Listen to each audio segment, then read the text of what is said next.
Diyan naman sa committee ninyo, sa Committee on Food, Agriculture and Agrarian Reform, what can you tell us about the goings on? Diyan sa hawak ninyong committee, ano bang mga abangan natin dyan?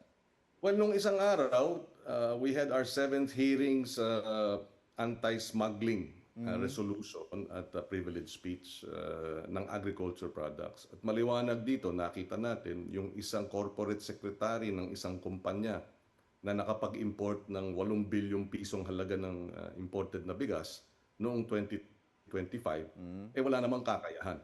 Di ba? Yung mag-asawa sila, dalawang kumpanya.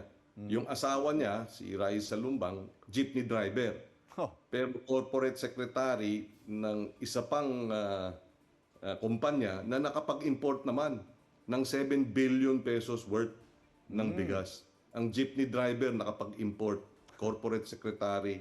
So maliwanag na maraming kalokohan dito sa proseso ng pag-i-import na So, kinakailangan iwalat. so sino nasa likod ng mga taong ito, Senator?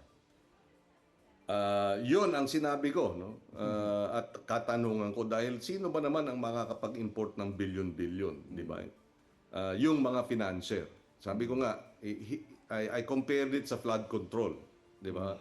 Merong gobyerno, kasabot na nasa gobyerno, merong financier na mga kontraktor, di ba? Private sector, at merong posible, merong mga politiko